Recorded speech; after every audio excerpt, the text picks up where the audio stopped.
die, the bones will be rotten and all this. But there is one bone, coccyx bone, it will remain there. It will not rot. When the people will emerge from the graves, and they will start from that coccyx bone. Now, I read this paper in the United States that coccyx has a DNA. And DNA is the base of the generation, one thing. The other thing is, for example, Allah subhanahu wa ta'ala is clear saying that khanzir is haram. And now the science has proved that the khanzir has one nematode in this case, and it is not killed. And if it is consumed by the people, it causes the joint pain in this case. And now it's proved that that is the reason. But there are a lot of proteins in this case which are dangerous for this one. There are one thing. Other thing is the Quran says, look on the plants. We put the seed, then it grows, then it strengthens the stem, it produces all these things. They will not grow in the barren land. This is the science which has proved all these things. I would say Quran is the end science. And the people, something, for example, in case of the nematode, in case of nematode, there are Urdu میں بات کریں. آپ پنجابی میں کریں تب بھی اچھی بات. لسان القوم جو ہے نا اپنی زبان کا. مثال طور پہ حضرت عیسیٰ علیہ السلام کی برتھ ہے جیڑی اس میں کیا ہے کہ مطلب غیر پاک بھی پیدا ہوئے. ٹھیک ہے. نیماٹوڈز دے وچ ہن ایسی فیمیل میں اللہ تعالیٰ نے انہاں کی ایسی چیز رکھ دیتی گئی ہے جہدے وچ دو چیزاں موجود ہیں. میل اور فیمیل سسٹم موجود ہے. انہاں نوں ضرورت ہی نہیں ہے. اور میں جس کو میں گریجویٹ اسٹوڈنٹ میں دیکھی چیز میں کہا سبحان اللہ اللہ تعالیٰ نے سائنس نے پروو کر دیتا ہے کہ باپ کی ضرورت نہیں ہے. میں بھی کہ اللہ تعالیٰ نے اس چیز کا کرتا ہے. اور بغیر دوسری چیز ہوتی ہے کہ بغیر فرٹیلائزر کی فرٹیلائزیشن کی وہی فرٹیلائزر کی ضرورت ہی نہیں ہے. صرف ایک جڑ ہے اللہ تعالیٰ وہ میل سپنج لے جاتا ہے تو وہ بچہ پیدا ہو جاتا ہے. اس وجہ سے سیورل ایگزامپل. لیکن افسوس ایک چیز کا ہے کہ اسی قرآن نو پڑھتے نہیں. وی ڈونٹ انڈرسٹینڈ قرآن نو کہ قرآن کی کہہ رہی ہے. صفحے لگنے ہیں دوسرے جڑ پڑھ جانے بندہ سے چلے جانے ساری عمر پڑھتے ہیں پتہ نہیں کی ہے. لیکن اگر اس کے انڈرسٹینڈ کریے قرآن مائی آبزرویشن ساری میرے خیال میں اٹ از اینڈ سائنس. اور سائنس نے پروو کیتا ہے کہ قرآن جو ہے کیا ہوتے ہیں بالکل ٹھیک ہے. میں نے ڈاکٹر صاحب یہی چیز کہی کہ سائنس کے جو حقائق ہیں نا جو چیزیں ثابت شدہ ہیں ان کے خلاف دین میں کوئی بات نہیں آتی. قیامت تک نہیں آ سکتی. لا یات یہ باطل من بین یدیہ والا من تھیوریوں سے ٹکرائے گا. جو نظریات اور خیالات ہیں نا لوگوں کے ان سے ضرور ٹکرائے گا کہ لوگ اپنی طرف سے خیالات گڑھ لیتے ہیں. جو حقائق ثابت ہوں گے ان کا رد نہیں دین کرے گا. کیونکہ قرآن اللہ کا قول ہے, یہ جہان اللہ کا فعل ہے. اس کا قول و فعل کیوں ٹکرائیں؟ سائنس اس کا عمل ہی ہے نا کہ وہ کیا کر رہا, دنیا کیسے بنا رہا. یہ ایک ہی ہوں گے مگر ہونا صحیح چاہیے. اپنی طرف گڑھے ہوئے خیالات تو نہیں ہونے چاہیے جو بدلتے رہتے ہیں. کبھی سائنسدان یہ کہتے ہیں جغرافی میں پھر نظریہ بدل لیتے ہیں. خنزیر کے بارے میں ڈاکٹر صاحب نے کچھ کہا. خنزیر کے بارے میں پہلے کچھ کہا. میں کہتے ہیں کہ کیسا کیڑا یا نیماٹوڈ ہوتا ہے کہ وہ پکانے سے بھی نہیں مرتا اور جو کھاتا ہے وہ بیمار ہو جاتا ہے. یہ اچھی باتیں ڈاکٹر صاحب کی یہ باتیں جو نا اس سے واقعی دین کی حقانیت پر یقین بڑھتا ہے کہ اللہ تعالیٰ نے ان کو حرام کیا. خواہ مخواہ نہیں حرام کیا. ان کے حرام ہونے میں بھی بہت سی حکمتیں ہیں جو آہستہ آہستہ علم سے معلوم ہو جاتی. یہ بہت اچھی بات ہے کہ علم اگر دین کا خادم ہو, کوئی چیزیں اس سے معلوم ہوں جس کے دین کی حقانیت اور واضح ہو جائے. بسم اللہ. آپ نے تھوڑی دیر پہلے نا دینی کام اور دنیاوی کام دونوں کا ڈسٹنکٹ کیا. حالانکہ اگر میں ایک چل کے آتا ہوں اور سنتوں کا خیال رکھتا ہوں تو میرا یہ بھی عبادت ہے. ٹھیک ہے. اور کوئی کام بھی جو سنت کے مطابق کرتا ہوں تو وہ جو ہے دینی کام. ٹھیک ہے. اور حضرت علی رضی اللہ تعالیٰ عنہ سے کس نے دریافت کیا تھا کہ آپ دن میں کتنے گھنٹے عبادت کرتے ہیں؟ انہوں نے کہا تھا میں دن میں 24 گھنٹے عبادت کرتا ہوں. انہوں نے کہا آپ کیا مسلح میں بیٹھے رہتے ہیں؟ آپ نے کہا نہیں, میں جو کام بھی کرتا ہوں نبی اکرم صلی اللہ علیہ وسلم کے مطابق اور اللہ تعالیٰ کے احکام کے مطابق جو کرتا ہوں تو میرا سارا دین یہ بات مطلب. اور دوسری بات آپ نے ابھی کہا کہ وہ آج کیوں نہیں بندروں سے انسان پیدا ہوتے. حضرت عیسیٰ علیہ السلام جو بغیر باپ کے پیدا ہوئے وہ بھی تو ایک دم ہی ہوئے, اس کے بعد تو کوئی نہیں ہوئے, اس کے بعد تو کوئی ایگزامپل نہیں اس کی ملی. تو اس لیے یہ جو ان کی حضرت عیسیٰ علیہ السلام کی مثال آپ نے دی, یہی آپ کے خلاف ہے. وہ عیسیٰ علیہ السلام اسی لیے ایک بار ہی پیدا ہوئے کہ وہ ہم اس کو عام نیچرلی کہتے ہیں, کیسا ہوتا رہتا ہے. وہ تو کہتے ہیں کہ بس ایک مرتبہ اللہ نے اپنی قدرت سے اس کو کیا. یہ کہتے ہیں کہ جانور تبدیل ہوتے آئے ہیں، اس طرح بدلے، ایک آدھا نہیں کہ کبھی اللہ تعالیٰ نے اپنا عمل کام کرے. یہ تو کہتے ہیں ارتقاء جو ہے یہ قانون فطرت ہے کہ چیزیں اس طرح بدلنی آ گیا، وہ دکھانا چاہیے کہ کیوں روک کیا. عیسیٰ علیہ السلام کی مثال تو ہم خود کہتے ہیں کہ وہ روز کا معاملہ نہیں ہے، وہ اللہ نے اپنی قدرت سے کاملہ سے ایک موقع پر یہ دکھا دیا، رب بھی چاہے دکھا دے. مگر یہ جو ہے ارتقاء، یہ تو بیٹا کہتے ہیں کہ جانور سارے بنے ہی اس طرح، اس لیے یہ تو ہونا چاہیے نا کہ اب بھی بنے. یہ مثال آپ کی اس سے مطابق نہیں رکھتی. اور جو ہے نا دنیاوی اور دینی کا فرق ہے یہ آپ سمجھ لیں. ایک کام فی نفس ہی دینی ہے، وہ دنیاوی بنتے ہیں تو نیت بری سے بنتے ہیں کہ میں مسجد میں نماز پڑھتا ہوں دکھاوے کے لیے، تو نماز دین تھا، میری بری نیت سے وہ دنیاوی بن رہی، یہ الگ بات. ورنہ بذات خود نماز دنیا کا کوئی کام نہیں، عبادت ہے. جو کام آپ نے کہا کھیتی باڑی وغیرہ یہ دین بنتے بذات خود دین نہیں، اسی لیے ہندو کرتے ہیں، سکھ کرتے ہیں. یہ اگر ہم نیت کر رہے ہیں اللہ کو خوش کرنے وہ بھی بنے گی.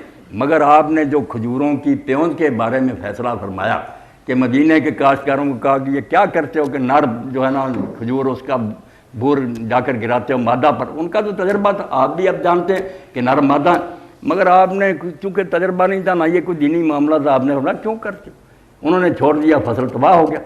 پھر جب عرض کیا تو کہا آپ نے فرمایا میں بشر ہوں، میں نے اپنے خیال سے ایک بات کہی تھی، یہ کوئی دینی مسئلہ تھا، آئندہ جب میں دین کی بات کہ وہ مجھے لے لو، انت معلوم بامر دنیا، دنیا کے کام یہ زراعت وغیرہ تم آپ بہتر جانتے. یہ تقسیم خود حضور نے کر دی.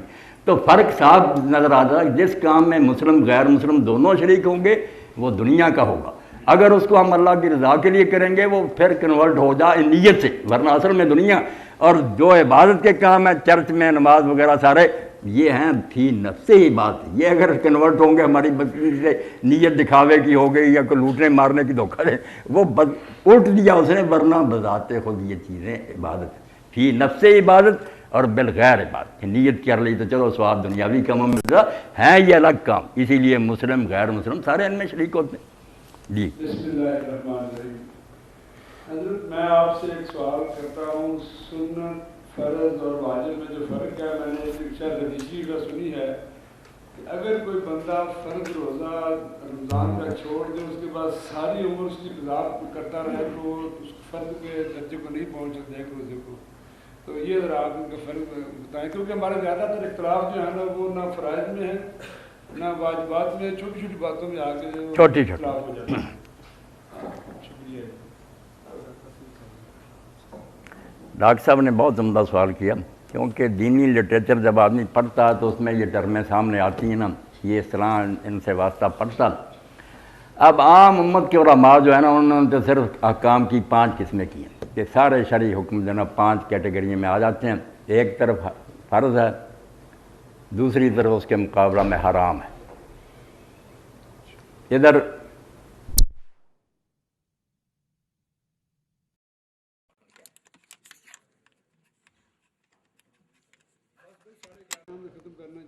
ختم ہونے والا ہی. اب آپ بچے تیار ہو کر آیا کریں، سوال لایا کریں، بڑی خوشی ہوگی. یہ سوال بہت عمدہ. تو احکام شرعیہ جو ہے نا دین میں جتنی باتوں کا حکم ہے وہ عام ائمہ نے تو 5 ان کو حصوں میں تقسیم کیا. ایک طرف فرض ہے، وہ واجب کو بھی فرض ہی سمجھتے ہیں کہ الگ کوئی نہیں، دونوں کا ایک ہی معنی. ادھر جو ہے نا وہ حرام ہے. اور دوسری طرف ہے ایک طرف مستحب یا ترغیبہ تطوع کہہ رہے ہیں، دوسری طرف ہے مکروہ. اور ایک کیٹیگری ہے درمیان میں جو ہے مباح. فرض کیا ہے کہ اس کو کیے بغیر کوئی آدمی مسلمان نہیں رہتا. مسلمان ہونے کے لیے ضروری کہ لازماً وہ کام کرے، کمپلسری ہے. اور حرام ہے کہ بالکل وہ روک دیا گیا، مسلمان وہ کام نہیں کر سکتا. دوسرا مستحب ہے کہ شوق دلایا گیا، بہت اچھا ہے، ثواب ہے، عمدہ اعلیٰ، مگر کوئی زور نہیں دیا گیا، اور اگر کوئی نہیں کرتا تو مجرم نہیں. اور ادھر مکروہ ہے کہ ناپسند ہے، نہیں کرنا چاہیے، بچنا اچھا، مگر اگر کوئی کرے تو اس کو بھی گناہ نہیں. یہ صرف بہتری کے کام ہے، ادھر مستحب ادھر مکروہ. اور مباح جو ہے درمیان میں کہ وہ انسان کے اختیار پر چھوڑ دیا گیا کہ آدمی کرنا چاہے کرے، نہ کرنا چاہے کرے، دونوں کی دین میں اجازت ہے. جیسے پلاؤ کھانا، زردہ کھانا یہ مباح ہے، کوئی پلاؤ کھائے کوئی زردہ کھائے، آدمی کی مرضی پہ. امام ابو حنیفہ رحمۃ اللہ علیہ کی فقہ میں ذرا زیادہ باریکی سے کام لیا گیا. وہ ایک طرف فرض، اس کے نیچے واجب، اس کے نیچے سنت، پھر مؤکدہ غیر مؤکدہ، اور بعد میں مباح. اور ادھر دوسری طرف فرض ہے، پھر واجب ہے، پھر مکروہ تحریمی ہے، پھر مکروہ تنزیہی ہے. تو اس لحاظ سے پھر تقریباً 8-9 بن جاتے ہیں۔ مسئلہ اصل یہی ہے کہ فرض اور جو ہے نا حرام یہ ہیں جو بالکل امت پر لازمی ہیں کہ ان کی پابندی کریں، فرض کریں، حرام جو اس کے قریب نہ جائیں۔ باقی جو ہے ان پر جہنم نہیں کسی کو بھیجا جائے گا حرام مکروہ پر یا مستحب کے چھوڑنے پر، وہ درجے حاصل کرنے کی، جیسے آپ پاس مارکس کے بعد اپنی ڈویژن امپروو کرنے کے لیے زیادہ نمبر لیتے ہیں، بسم اللہ، ترقی کے لیے میدان کھلا، مگر پاس ہونے کے لیے اتنا ضروری کہ حرام سے بچیں، فرائض کی پابندی کریں۔ مباح جو ہے وہ چھٹی ہے اس پر۔ ڈاکٹر صاحب آپ آخری جی پوچھ لیں ڈاکٹر صاحب، کوئی بات نہیں، پوچھ لیں آپ۔ ماشاء اللہ اللہ برکت دے۔ کئی دفعہ کلاس میں بھی یہ بحث پھٹ جاتی ہے کہ ہمارے مسلمانوں کی ہسٹری ماشاء اللہ بڑی خوابناک ہے، اور بنیادی چیزیں جو ہیں سائنس کے اندر مسلمانوں نے اسٹیبلش کی، اس کے بعد پھر یہ فرسٹریٹ کیوں ہو گئے اور انہوں نے دگڑ کیوں شروع کر دی، تمام علاقے فتح کر لیے اور لوٹ مار میں شامل ہو گئے۔ اب ان کا دل نہیں کرتا اس طرف آنے کو، عبادت کی طرف تو بہت رجحان ہے، سکون بھی ملتا ہے اس سے، اللہ بذکر اللہ تطمئن القلوب، ٹھیک ہے نا، لیکن اس کے بعد کام کرنے کو دل نہیں کرتا، یہ کیوں ہے؟ ڈاکٹر صاحب نے جو بات کہی نا بہت اچھی ہے، یہ فتوحات ہی مسلمانوں کو لے ڈوبی۔ صحیح بات یہ اس پر ہم فرق کرتے ہیں، یہ نیشنلسٹ ہونے کی وجہ سے، قومیت کی وجہ سے کہ ہماری برادری کے لوگ تھے انہوں نے علاقے فتح کر لیے، یہ کیا یہ کیا، دینی نقطہ نظر سے یہ جرائم میں آتا ہے، کوئی یہ دینی خدمات نہیں ہے۔ اگر کوئی شخص نظام نہیں تبدیل کرتا، صرف چہرے بدلتا کہ رہتا وہی کیسر و کسرا کا نظام ہے، وہی محلات ہیں، وہی غربت ہے، تو کیا فائدہ کہ کافر چلا گیا اور مسلمان آ کر بیٹھ گیا؟ یہ کوئی تابناک تاریخ نہیں ہے۔ علوم میں جو خدمت کی وہ بالکل آپ کی ٹھیک بات ہے کہ بہت کام کیا، ہر شعبے میں کیا، اور یورپ تک میں بھی اب ان چیزوں کو اب تک مانا جاتا ہے، ان کی برسیاں منائی جاتی ہیں، کام کیوں چھوڑ بیٹھے؟ جب آپ نے یہ بھی جو فرمایا نا کہ بعد میں دل لگتا ہے بعد میں نہیں، یہ نہیں رسم ہے، عادت پڑی ہے کہ بچپن میں ہی نماز کے عادی ہو گئے۔ عبادت کے مفہوم کو آدمی سمجھا، سوال ہی نہیں پیدا ہو سکتا کہ وہ کام نہ کرے۔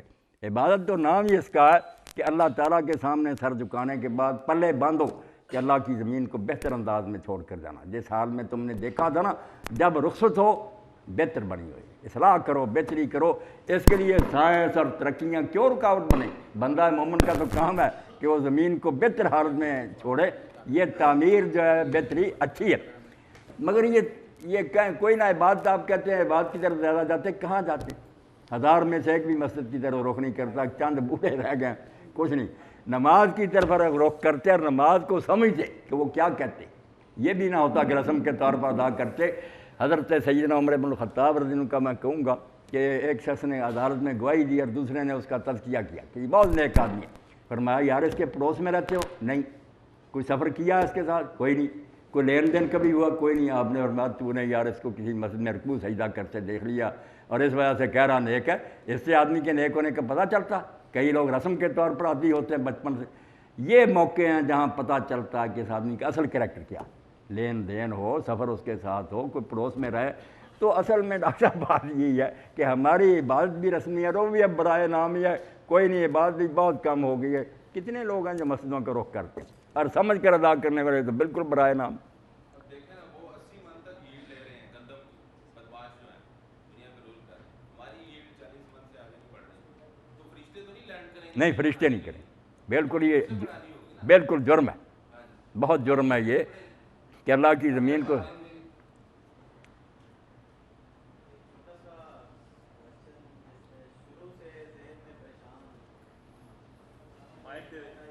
مائک دینا چاہیے نا بھائی۔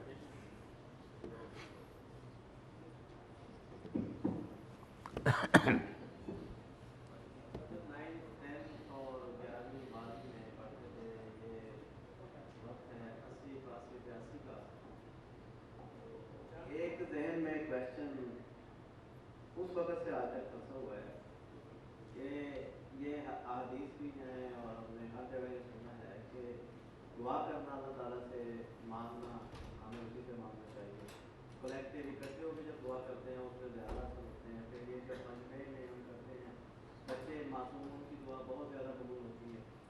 تو جب سے ہمیں ہوش سنبھالی ہے، آزاد کشمیر اور فلسطین اور اس طرح کے آج کل جو ہمارے مسائل ہیں وہ بہت زیادہ بڑھ چکے ہیں، جب ہمارے حج کا موقع ہوتا ہے، لاکھوں لوگ اکٹھے ہوتے ہیں، دعا کرتے ہیں، اس دعا میں جو یہ ساری ہم نے آج تک کی اسٹڈیز دماغ میں بیٹھی ہوئی ہیں کہ اکٹھے دعا کرے ایک کی بھی قبول ہو جائے تو سارے مجمع کی قبول ہوگی. اس میں ایک بھی معصوم ہے, معصوم کی دعا اللہ تعالیٰ بہت جلدی قبول کر دیتے ہیں, وہ سب کی قبول. اور یہ 30 سال کے عرصے میں جو آج تک ہم دیکھ رہے ہیں حج کے موقع پر اور دوسرے تمام جہاں اتنے رائے گئے ہیں, دوسرے تیسرے اجتماعات ہوتے ہیں, جہاں بھی ہماری ترقی ہوتی ہے, ہم کشمیر کی بھی بات کرتے ہیں, مسلمانوں کے باقی مسائل کی بات کرتے ہیں, لیکن ہم دن بدن خراب ہو پائے ہیں. کیا ہم میں ایک بھی معصوم نہیں ہے؟ کیا ہم میں ایک بھی ٹھیک نہیں ہے؟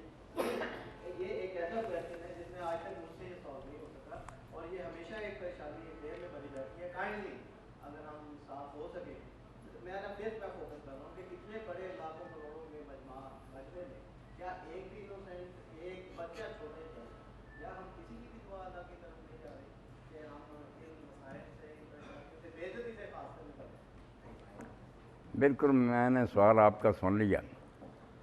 اس سوال نے پریشان تو مسلمانوں کو کرنا ہی ہے کہ کعبہ شریف میں دعائیں ہوتی ہیں.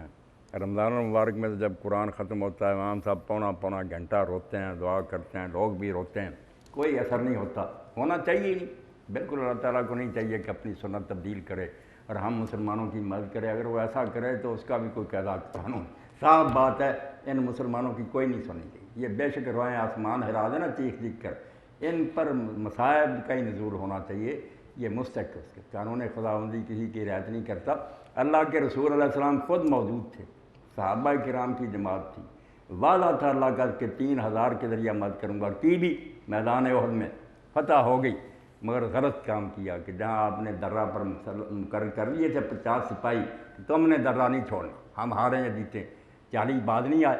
امیر لشکر کہہ رہا ہے عبداللہ بن زبیر کہ بھائی حضور کا حکم ہے رکو, نہیں روکے, چھوڑ گئے, لوٹ کا مال اکٹھے کرنے چلے گئے. 10 آدمی رہ گئے. خالد بن ولید نے چکر کاٹا اور ان کو بھی قتل کیا. فتح شکست میں بدل گئی.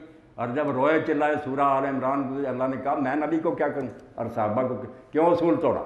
عصیتم رسول, تم نے رسول کی نافرمانی کی, قانون کی خلاف ورزی, درہ خالی کر دیا, نتیجہ نکلنا تھا. اس لیے صاحب منہ پر تمانچہ لگا کہ تم کیا کہتے ہو کہ اللہ تعالیٰ تمہاری خاطر اپنی عادتیں بدل دے. اسی لیے امیر المومنین علی ابن ابی طالب رضی اللہ عنہ کا قول یہ یاد رکھنا چاہیے, سب لوگوں تک پتہ ہے کہ اب دائی بلا امر, جو کرتا کچھ نہیں اور دعائیں کرتا نا, کر رامی بے قوسم بلا وطن, وہ ایسی کمان سے تیر چلا رہا ہے جس کے آگے تندی نہیں. کوئی وہ تیر کو کھینچنے والی بات نہیں. تیر کیا کرے, پہلے کام کرو جو تمہارے بس میں ہے, پورا زور لگاؤ, پھر اللہ سے مدد مانگو. اقبال یہی کہتے ہیں, بعد دعائے نصرت پیغامی نے.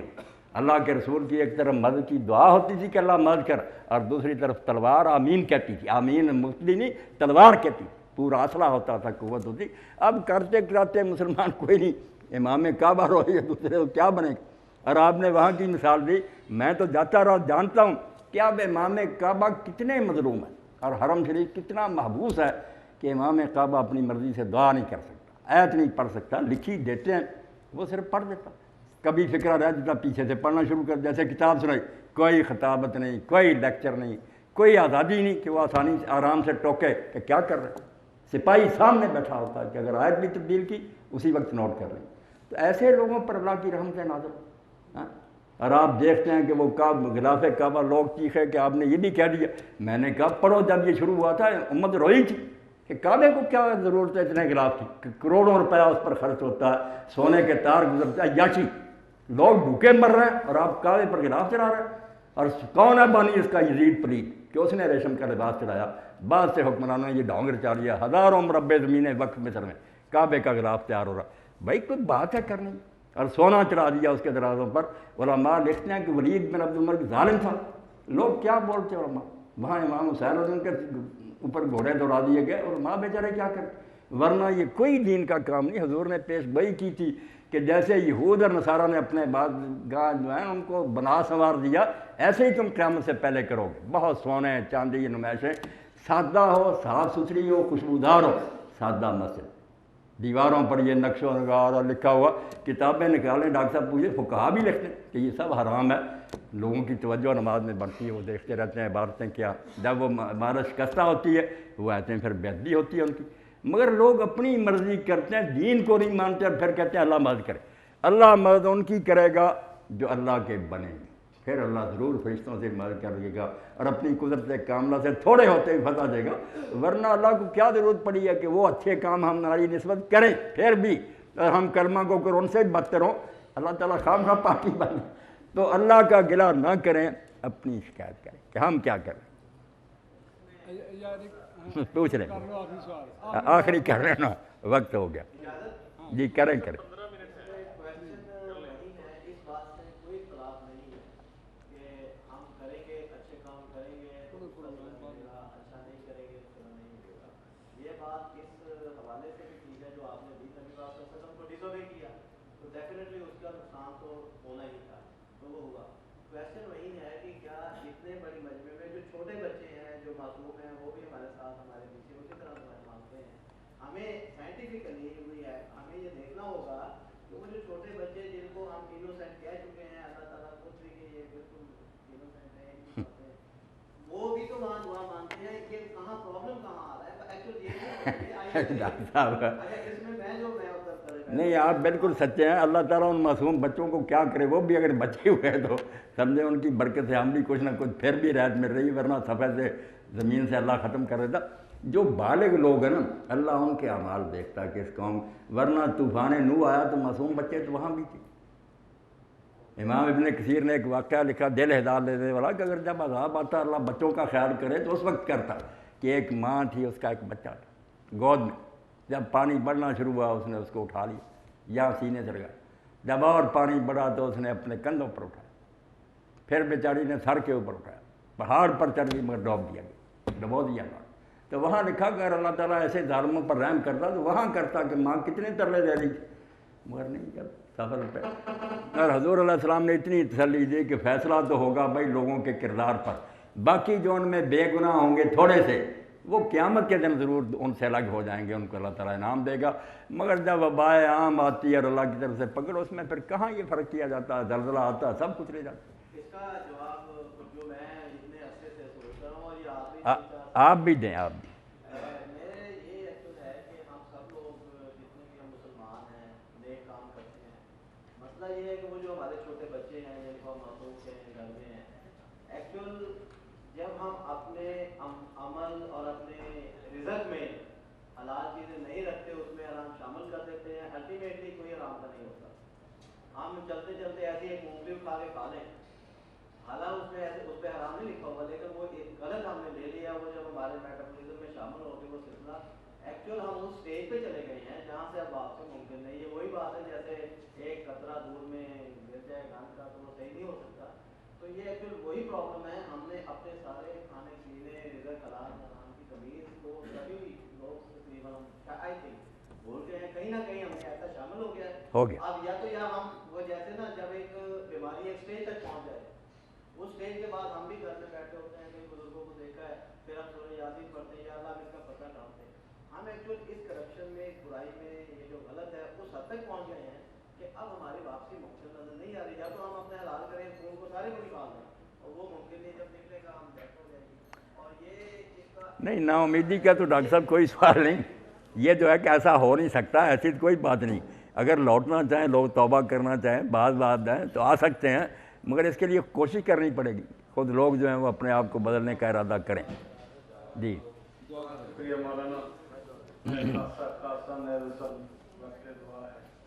یہی کہا جا سکتا ہے. بالکل یہ الحمدللہ رب العالمین والصلاة والسلام علی رسولہ الامین سیدنا و نبینا و مولانا محمد وعلی آلہ و اصحابہ اجمعین. اللہم انصر الاسلام والمسلمین واخذل الکفرۃ والمشرکین. ربنا افرغ علینا صبرا وثبت اقدامنا وانصرنا علی القوم الکافرین. ربنا آتنا فی الدنیا حسنۃ وفی الآخرۃ حسنۃ وقنا عذاب النار. اللہم مقلب القلوب ثبت قلوبنا علی دینک. اللہم مصرف القلوب صرف قلوبنا علی طاعتک. وصلی اللہ تعالی علی عبد اللہ ورسولہ خاتم النبیین سیدنا و مولانا محمد وآلہ وصحبہ اجمعین. آمین یا رب. خیریت سے رکھے اللہ پاک، برکت.